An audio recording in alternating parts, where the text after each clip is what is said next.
My dad practically gave me up to his sister from the moment I was born. My mom died when she was giving birth to me. And my aunt told me he never recovered from that because he blamed me for her dying. It hurt a lot as a kid that at family events he would ignore my existence. When I was a little older, he got more vocal about me killing her, and he can't stand to look at my face. You can imagine the amount of therapy that put me in. I used to go to church crying because I was scared about going to hell for doing that to my mom. That's how much his words me up. But the shitty part was that I never stopped trying to be accepted by him. After my high school graduation, he told me to never bother him again since he legally has no obligation to me anymore, since he was sending my aunt money to take care of me. Around that time is when I finally started accepting that reality, so from there we moved on with our lives. My aunt doesn't talk to me about him. Sometimes my grandparents do, and that's how I found out he got married.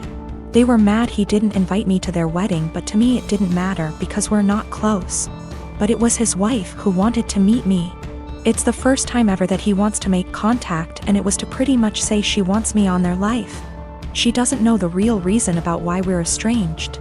He asked me to please not say anything, and maybe this could be a way to reconcile after all. But he was only doing it for her. That much was clear when we talked. I never said I would be. He still insisted on us meeting at their place because she really wanted to meet me. All she thinks is we were estranged for not getting along in my teenager years, going to college and losing touch because of life stuff. It pissed me off that he played it off as us just not talking for petty reasons. Meanwhile, the actually reason damaged me for years. I told her the truth. Everything he said to me. That he was never a parent to me, that was all my aunt. It was definitely a shock for her. The outcome was a disaster. Everyone has heard about this now. My grandmas in particular told me she understands my anger. But this was his chance finding someone since losing my mom, and now it's been put in jeopardy. My dad is devastated. They think it was going too far to ruin his marriage that way when he was willing to include me in their lives, which could have been the start of our relationship. And they say not only did I ruin that, but also possibly wrecked his marriage. She just doesn't agree at all with what he did, and it could have been avoided if I didn't say anything. For me, it was hard not to tell the truth after the lies made it seem like it was nothing serious. I couldn't ignore what happened after what it did. If it was the right call, since it put their whole marriage at risk after all. In the past month, my older brother's fiancée left him. This meant he lost his house because the home they lived in was in her name. He lost his vehicle because what he was driving was her old car. He also lost his job because he was so focused on his breakup that he was constantly making mistakes. He moved in with our parents, who live about 5 minutes away from my husband and I. I do have a lot of sympathy for him. He literally has nothing, no home, no car, no job, no relationship. The problem is, this is third time this has happened to him. That's right, he has had 3 fiancées leave him now, and every time he winds up losing everything. He has had 2 cars impounded because he gets so upset over his breakups he loses his job and can't make payments on his vehicles. My parents and I have bailed him out of these situations every time. I even paid off his back payments on his car, paid for his dog's vet bills, and paid some of his rent before. My parents and I have literally spent thousands of dollars trying to help him. Each of the past 2 times he winds up moving back in with my parents, who are in their late 60s. While we pay for everything for him, whenever he goes through a breakup he becomes a total jerk. He spends every weekend with his friends out camping or vacationing. How he pays for it I have no idea. After the second fiancée, he took a trip to Fiji with his friends but couldn't afford to pay his rent. He mostly ignores me unless he needs money, which, during this breakup, I am refusing to help him out at all. The worst part is he treats my parents like garbage. If they ask him questions like, "Have you been looking for a job?" he will yell at them. He has no problem eating the food they provide for him and living in their house rent and utility free. And driving my mom's brand new car, which she got because he totaled her last car, but makes them absolutely miserable. My mom told me he will yell at them, call her stupid, trashes their house, sleeps all day, and leaves the care of his dog up to them. Every time I see my mom lately, it's obvious that she's been crying. The most recent event took place on Sunday. In an attempt to get him out of the house for a while, I offered to take him out in our boat. He seemed super excited about it, and when he's excited he can actually be a lot of fun to be around. He tells me he's hanging out with friends but will be back in town Sunday afternoon. Sunday afternoon rolls around and he's nowhere to be seen. I get a text around 6 p.m. that he's decided to go to a local tourist destination with all his friends. They are going to tube down a river. I'm bummed because I was honestly looking forward to it, and because my brother has once again chosen his friends over his family. But it's whatever, I honestly don't rely on him for anything, so it's not that big of a deal. But then I find out he's driving my mom's car and she has to be in her office early Monday morning. Then the peaceful protests in our town turn into full-on riots and my brother is still not home. At this point he can't get home because they've blocked off access to our town, so he just stays with his friends, and I wind up taking my mom to work. My dad tries to talk to my brother on Monday about how irresponsible he was, and my brother just yells at him, and then locks himself in my parents' basement for the rest of the day. My parents are miserable. They want to help and have always said they will do anything for us kids. But they are just enabling my brother every time they bail him out. My dad has major health problems that are being exacerbated by the stress my brother is causing. My mom has a history of severe depression that I see her slipping back into the longer my brother is with them. I'm really close to my parents and they are usually very fun people. The longer my brother stays with them, I am seeing them become depressed, short-tempered, and miserable. I tried telling them to kick him out, one of his friends would surely take him in. But they insist that they don't want to leave him homeless. I can't convince them to kick them out, but is there anything else I can say or do that might get my brother to get his head out his ass and get a job? How can I get my brother to see his behavior towards my parents is unacceptable? It just sucks. I used to really look up to my older brother because he is outgoing and funny and the sort of person everyone just gravitates towards. Now I'm just pissed at him for how he treats my parents and simultaneously scared for his mental health, because he clearly has a lot of problems. I bought a house a few months ago and moved in last month. The previous owner was a friendly old man that could no longer live alone, so he decided to sell and move in with his daughter.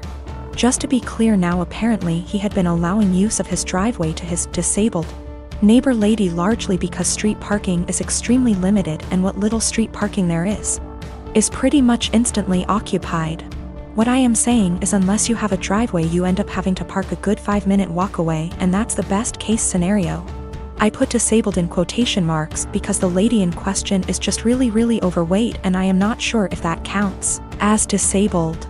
Obviously I was unaware of this, so I was surprised to see a large SUV parked in my driveway when I moved in.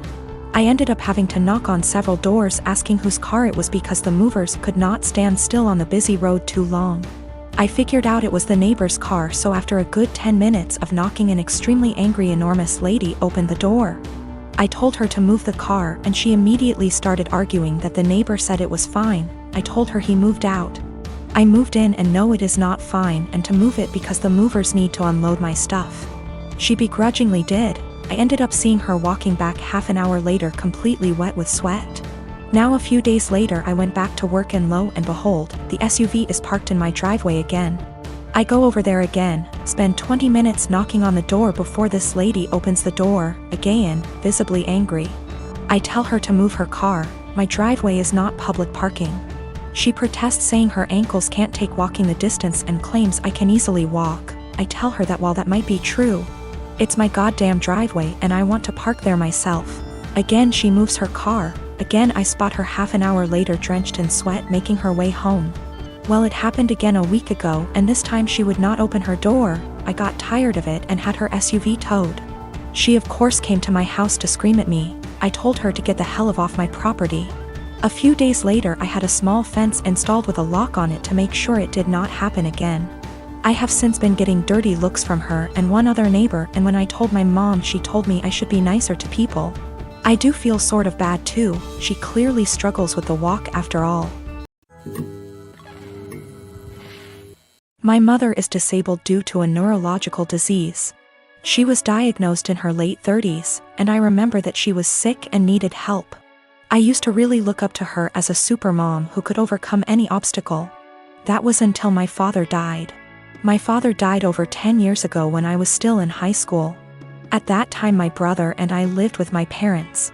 I got a job when I was in high school after he left, cleaning the house, mowing the grass, buying food with money from work, paying bills when I could, the minimum wage is low, and cooking dinner for my mom and myself almost every night.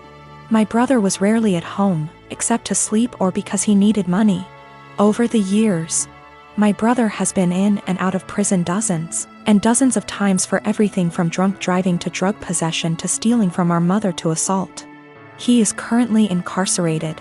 No one mentions him or expects anything of him, except my mother who, in violation of a court order for her own protection that she herself asked for, sends him money and speaks to him weekly as well as sends letters. Back to my father's death, a 7-month bout with illness. Almost 2 years after my father's death, I graduated from high school and went to college out of state. I sent money to my mom when I was in college, and I distinctly remember, for example, using my scholarship I got in December to buy Christmas presents for my mom and brother, because I knew they wouldn't have anything if I won't buy. No one reciprocated, but I did not expect this. To be honest, I didn't care either until it became the norm over the next decade. That very Christmas, I was barely 18 years old, and I was collecting pennies to buy a cheap refrigerator after I returned home for the winter holidays with gifts, only to realize that there was no food in the house. My brother, in a drug-fueled rage, tore down the Christmas tree I had bought and decorated and threatened to kill himself if I didn't give him the money because no one loved him, and that would prove that I cared. It is important to note that even during this time, my mother continued to let my brother, who became a criminal, back to the house. I'll try to skip my college and graduate years, but suffice it to say that I met my current husband and spent less and less time at home. When I was at home or when my husband and I were visiting, it was like this: clean my mom's house, buy mom food, cook for mom, take care of my mom. I was and remain very firm with my mother that I would not let my brother in my life as he threatened to kill me over the prescription cough syrup, threw me down the stairs and broke down the door to get to me, and some of the money I had at the time. I have no doubt that he will try to harm my child, my husband or me in order to get what he wants. He told me he would find me and he would teach me a lesson for his perception that I wronged him for not giving him money. And I have zero contact with him. I have blocked all numbers that have anything to do with him, including friends he calls from outside the prison. P.S. My mother let him take my number from her phone. I told my mom for years that I didn't want to have my brother in my life until he stopped using drugs for at least 1 year. To date, he is unable to do so. He stole tens of thousands of dollars from her. She always says she won't let him back into her house, but she eventually forgives him and the cycle repeats. The next year, when he was released again, she told me in no uncertain terms that he would not live with her, but admits that she keeps in touch, sends him money, and thinks it is the devil in him that makes him addicted. He will return. I offered to help my mom move closer to me since I live in many states. My husband and I even asked the realtor to come out and start the process of registering our house so we could find a house with space for my mom. My only stipulation was that she not drag my brother into my son's life. She categorically refused. She also refused to go to nursing homes, despite the fact that I went to her of my own free will and received excellent recommendations from her doctors. Now that she had surgery this week, my family is out of the slums. To be honest, I'm outraged by this. I had people who couldn't even send me a mutual Christmas card and told me that I was neglecting my mother, refusing to take time off from work and go to her place to take care of her. They don't care that I don't have days off and that I will most likely lose my job. One even stated that I wouldn't put groceries on my desk. I wouldn't work for such an employer. It's easy to say those words, but say it to my hungry baby. They said, "Who do you think took care of you as a baby?" And frankly, it hurts me. Sometimes you have to learn how to deal with life. You can't just ignore it, because getting on with life means losing your job. Walking away from my toddler in his growing up years and taking care of my mother, I guess. You can probably tell at this point that I'm fed up. I am in a stalemate when literally the only surviving family members tell me to quit my job, my family, my young child to take care of my mom and help her. They also refuse to give a timeline, saying it will be as long as she needs it. I am expected to take care of her 24 hours a day, 7 days a week, no questions asked. I also feel strongly that they resent my mother for asking them to do me a service. Even though I have explained many times that I offered her to stay with us and have the operation here, at no cost to her, mind you. And she refused. In response, they tell me that she has the right to be close to her friends.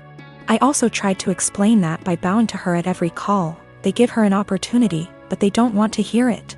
They don't seem to hear me when I try to explain that. For example, helping her get out of the physical therapy room a week and a half before her doctor's recommendation gives her an opportunity, and ultimately hurts her independence. She is used to everyone doing everything for her. For example, during the last visit she was very upset that I did not take her to Walmart, because she had to go there almost before the baby went to bed. It was not emergency. She wanted to look around. My mother, in all this confusion, has taken the position that although she doesn't want me to lose my job, a good daughter should take care of her mother. Frankly, I am very hostile to this statement, because my mother did not call me on my birthday before my father died.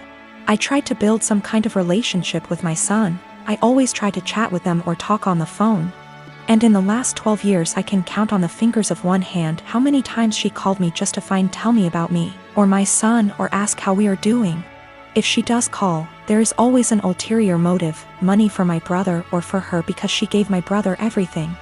I'm on the edge. I can't work full-time, take care of my family, and expect to hear several times a week how bad a person I am for refusing to give up everything I've worked so hard to take care of mine. Mother. No matter what, I love my mom. My husband and his family saw it unfold and several people remarked, "Why are you even trying?" Meaning trying to schedule calls so she can talk / see my son. I invited her to my house earlier this month, scheduled plane tickets, airport assistance, etc.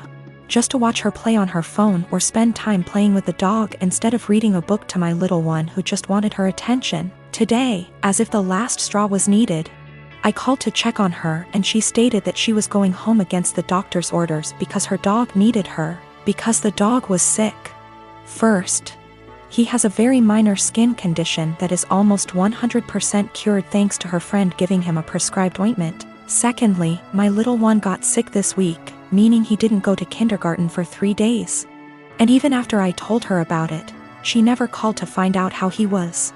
Just like she never called to check on him when he came down with the flu last year, or when he had a mysterious week and a half illness earlier this year that resulted in 4 doctor visits and a temperature of 104 degrees. I can't take it anymore. I am literally writing this as a last resort.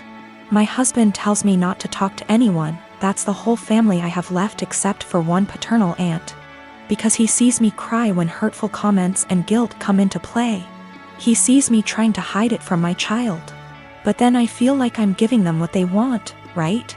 Look at little Miss Potato, such a bad person and so inept at dealing with life. She just chose to ignore us all. But I can't defend myself all day in front of extended family members whom I've seen for over 10 years. And in some cases over 2 decades. Nothing I say will ever be good enough. I was told in no uncertain terms that I was a terrible person because I refused to leave my husband and young child and move across the county to take care of my mother. Postscript, I am not subject to the FMLA. My employer is not large enough and there is no comparable law in my state. I have 1 day of vacation left due to my son getting sick earlier this year. My husband gets almost 3 times as many days off, so took many more days to take care of him. In general, I do not want to lose my job or look for another one. It's a good job, it's just limited to a small company. She refused to move in with me. Either my husband and I are building a mother-in-law, or we are moving to a bigger house. Any aid agency or nursing home. She hesitates about allowing housework, but contradicts herself on the matter, telling me that Susie can help her if she needs anything, or that she has friends she can call, or, more often than not, she does well and can take care of herself. She wants help, but only when she wants it and only on her own terms. She told me that she would not end her relationship with my brother. I managed to get her to agree to a consultation after my brother attacked her, stole her car and pawned all her appliances. She moved to a domestic violence shelter but declined to press charges. This happened when I was 7 months pregnant, and when I refused to drive 20+ hours in a car. I was told essentially the same thing that I am being accused of now. She justifies my brother's behavior.